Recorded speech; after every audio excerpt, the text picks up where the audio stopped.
Thank you. I have to tell you, I am so super impressed with how many of you have been working so hard for the last 2 days. We've struggled to even get you back into this room because of all the conversations you're having in your side rooms. But thank you for coming back. Thank you for coming back. Thank you for being prompt. We are now into the final session, which we're going to be as short and sharp as we can be, so as you can get away as close to time as possible. What we now want to do is bring it all together. We've asked the facilitator from each room to be on the stage. We're already here, so as to be super efficient. The facilitators on the room are going to give a 3-minute summary of the key idea solution project that ideated out through the 6 hours of discussion that you've had. You then get the chance, whether you were in that room or not, to vote on it using the app. Not vote on it in a way which is, I think it's a good or bad idea. Vote on it in a way of, I might be able to contribute in one way or another to this idea. So facilitators, it's very important you articulate the idea well, so they understand what it is, and we're then going to see how many of you think you might in some way or other be able to contribute to this idea beyond what's already been discussed in the rooms, where hopefully some of you have already committed to do some things. Make sense? Nod your heads if it makes sense. Yes. Yay, somebody's awake. Okay, so let's go. We're going to start with Malavika, who's a partner at Dalberg Advisors, who is looking at climate action. Show us how it's done, Malavika. Thank you, Malcolm. We had a hard time choosing from the ideas. We had fantastic ideas on the table, including biodiversity zone, community empowerment, community dialogues, etc. But unfortunately, I can only talk about one. But before I dump into that, I wanted to also briefly mention that actually there's another compact that's been discussed, which is on the way, which is about scaling up climate action through the use of climate data and information solutions. So a platform is being created for that purpose, and I think there will be discussion on that later in another session. Okay, now I'm going to talk about the idea that was picked in our group, which is called a microgrid roadmap document. So basically, the problem that's being solved here is that small, less developed countries, especially island nations, are really struggling. The governments in these countries are struggling to move away from their legacy power systems to embrace new technologies and upgrade their systems and be able to allow for distributed generation. And so the idea of this group, which also consisted of World Bank, UNDP, and others, was to create a roadmap document and publish it that helps these governments to actually move away from those systems to be able to embrace new ones. Because sometimes these governments are already by themselves invested in these old power systems and they don't know what to do next. So basically, this document is going to provide an information, sort of almost like an information platform that provides best practices and case studies of how others have done it, including financing options, including how to create partnerships, what implementation steps to take, so this is going to be not just a document, but also a series of dialogues with the chambers of commerce of these countries, for example, and is also going to culminate in a conference that's coming together in Feb on changing paradigms, changing mindsets, changing outcomes, which is happening, I think, in the coming months. So that's, in a nutshell, the idea of helping move the small LDCs countries to move away from their legacy power systems to embrace newer systems using microgrid through the creation of we could say, a document, a roadmap document. Perfect. Thank you so much. So hopefully that's clear. Thank you very much, Malavika. So you get the idea, something to help country governments move away from legacy systems, a roadmap, a dialogue, and possibly a conference. So if we can bring the poll up, please. It's easy to find on your phones. There's now a section called polls. Oh, look at that. People are voting already. And if you press on polls and you see the top one, how can your organization contribute to the project on climate change? If you press take the poll, you can vote on one of those. So could you all vote away, please, as quick as possible? I can see how many, you can see how many have voted. I'm sure there are more than 4 of us in the room. Oh, here we go. By the way, if you vote more than once, it's only your last vote that counts. So you can't do multiple voting. So what we're getting is quite a lot of people saying they can facilitate further partnerships, quite a lot saying they could help find funders or investors. Some can contribute technical expertise. No organization willing to help run the project. Really? Come on. But delighted to say that nobody's not going to do anything. Okay, well, wait, can we wait just a couple of seconds more? A few more votes? There are a lot more than 24 people in this room, I can assure you. There we go. Okay, so by the way, this is important because we take these outputs and we use them to inform what we're going to do next. Because it's very helpful for us to get a feel from the room as to how you're feeling about this. Okay, we'll stop there. That's perfect. Malavika, how does that feel to you? Was that like the mood in the room, about 40% saying they could help with further partnerships, a whole load saying they could provide technical expertise, a couple saying they can't do much, and one or two saying they could provide some funding?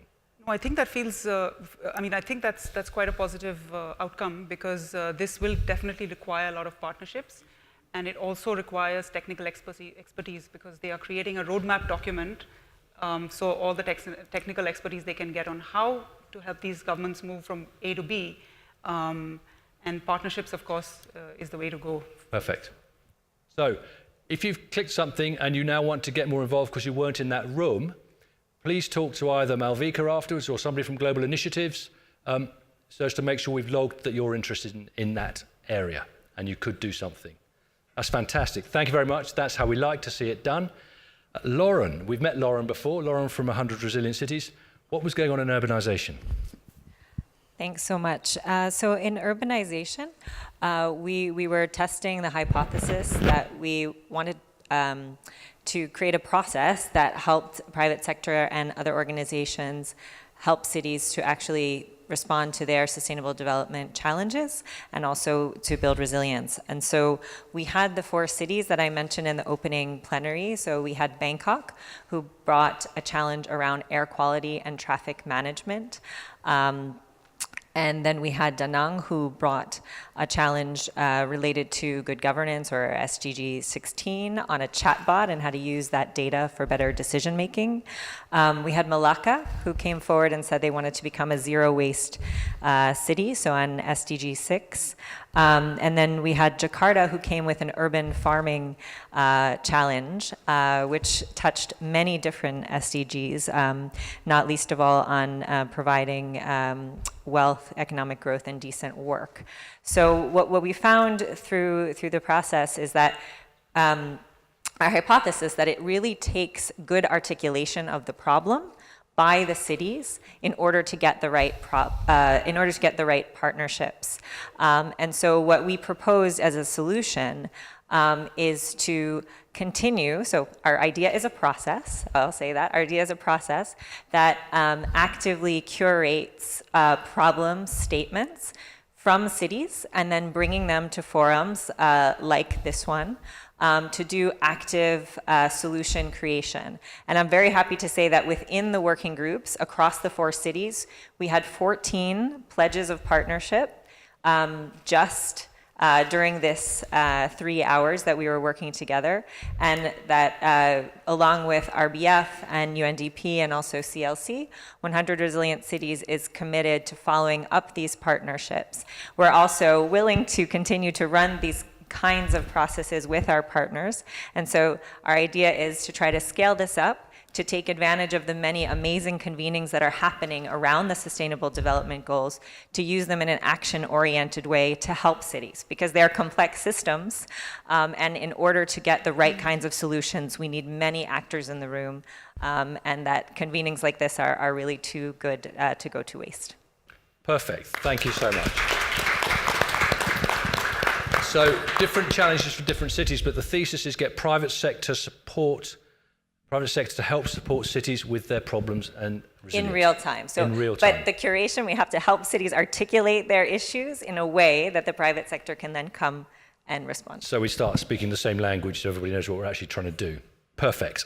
Okay, so if we can get the poll up, there we go. We've got 31 already. You're getting the idea. I'd like to see if we can get a few more votes, please. That was very clear what we're looking for. We've already had some pledges direct from the room. But these are slightly different questions you can see. Number 1 is provide partnerships, provide policy, advice on policy, provide technical solutions, provide financing or pro bono support, and we can't help. Okay, look at that. We've got almost 50 votes on that. So how does that feel to you, Lauren?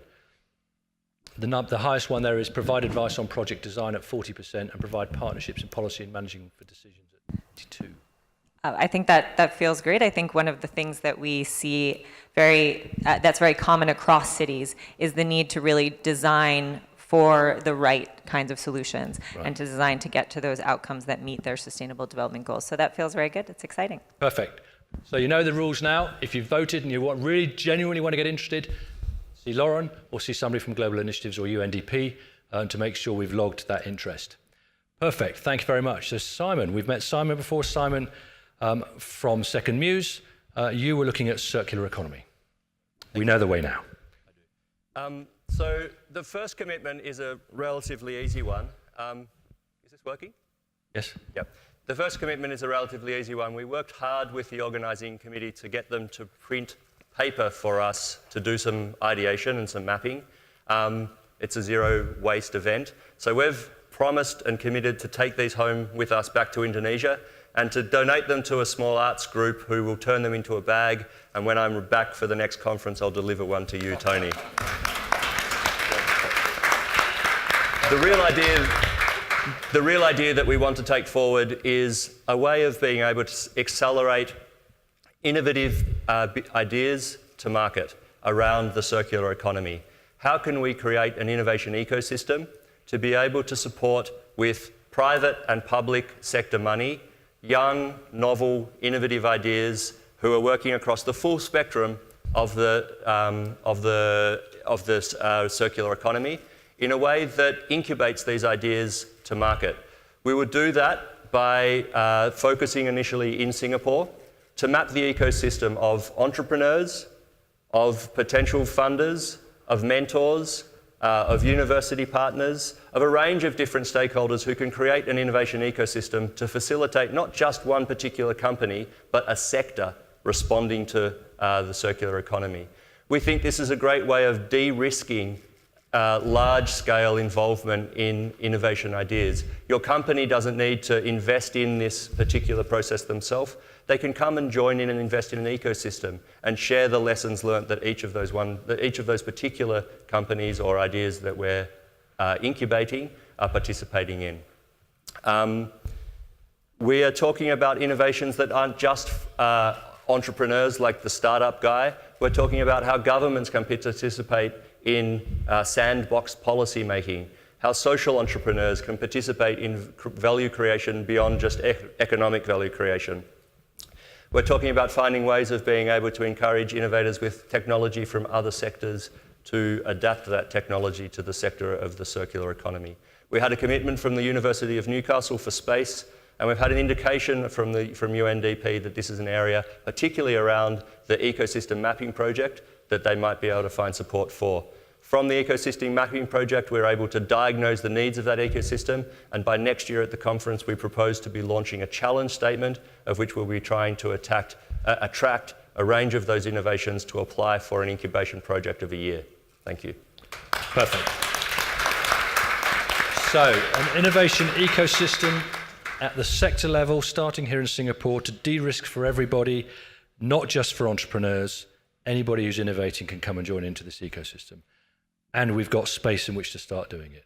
And we're going to be back next year with the pledges. Okay, so here we go. Let's go voting. Let's see if we can get up to close to 50, please. You know the score. Can you get involved in this in some way? Can you provide finance? Can you contribute technical expertise?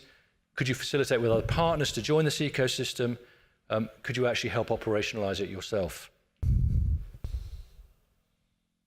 How are we doing here? Less on the finance on this one, more on bringing other partners in, which is, I guess, what you're looking for, Simon. Is that right?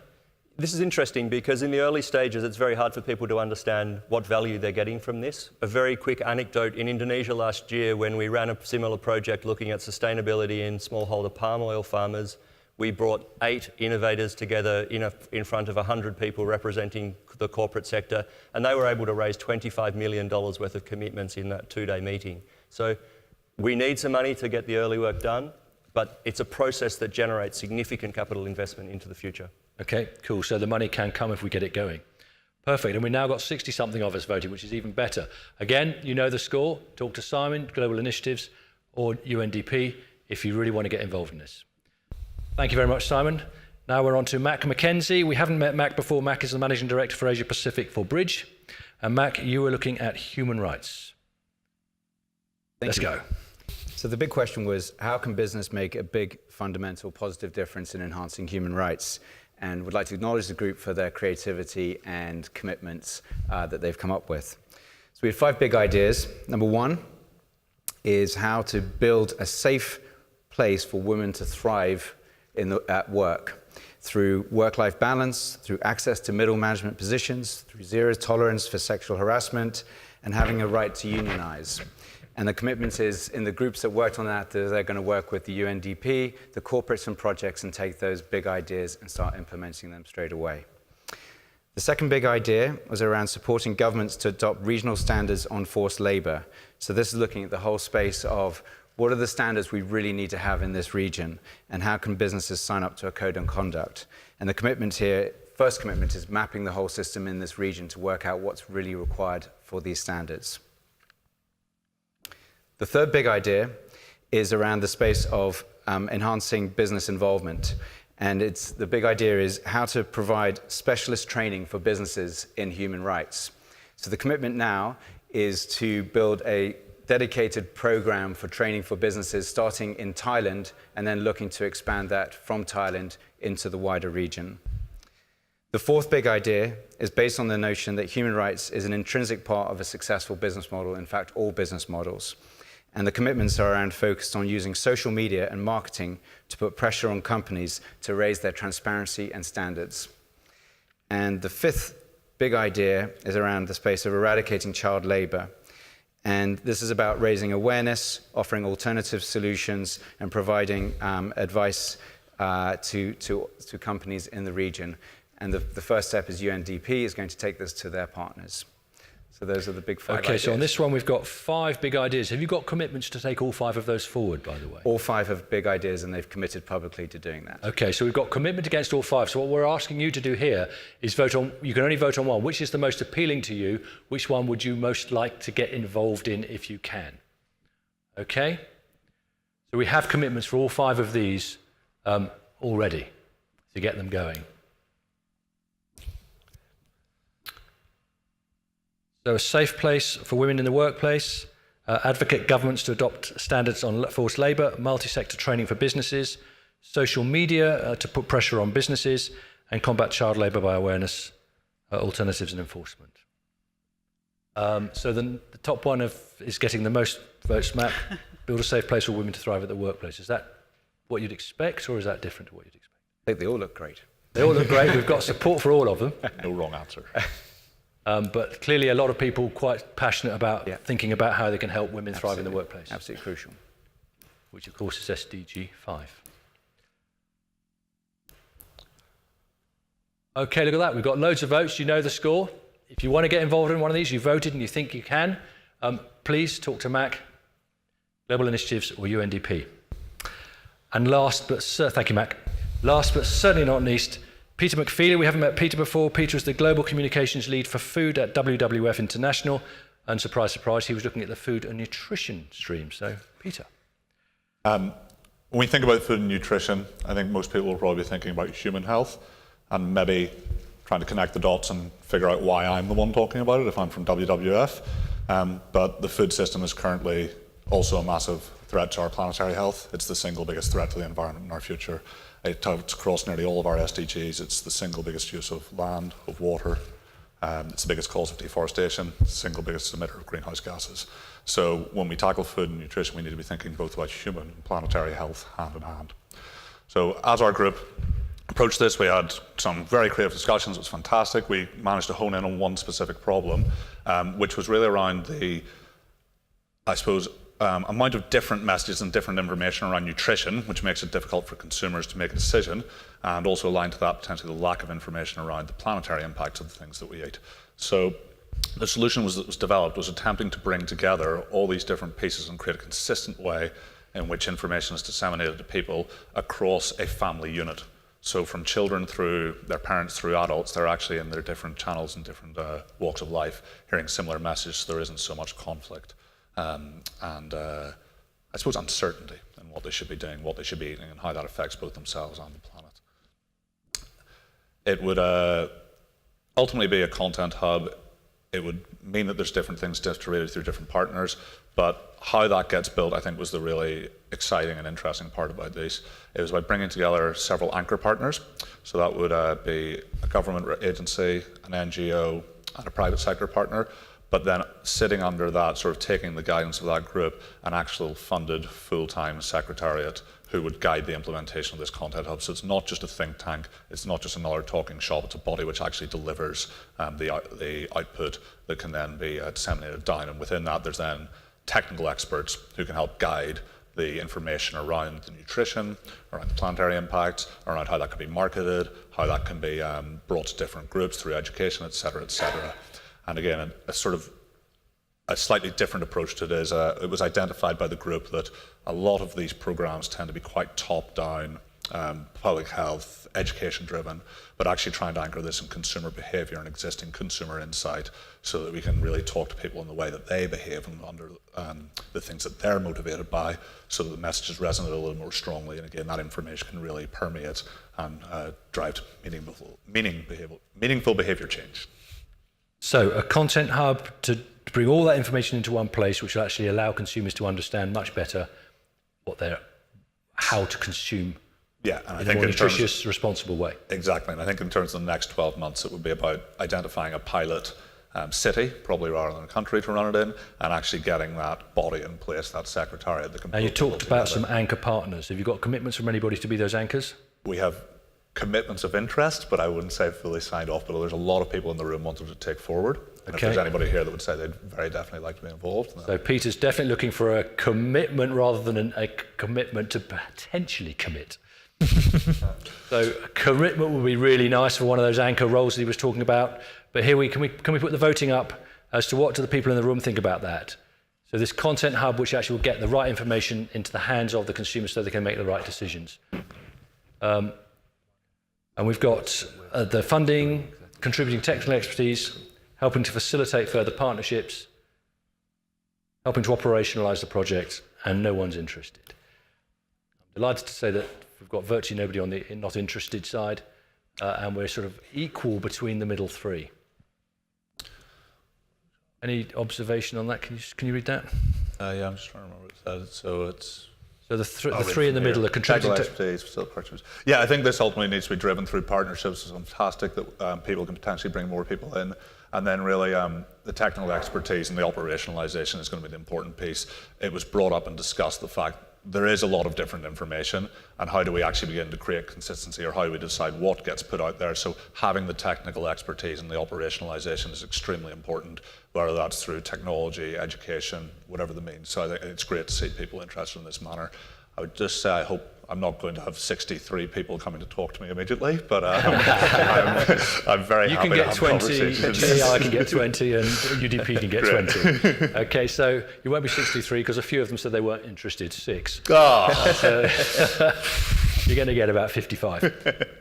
So you know what to do. If you're really interested, that sounds like another exciting project. You know what to do. Thank you so much, panelists. That was really what we wanted. Short, sharp, you got it, we got it.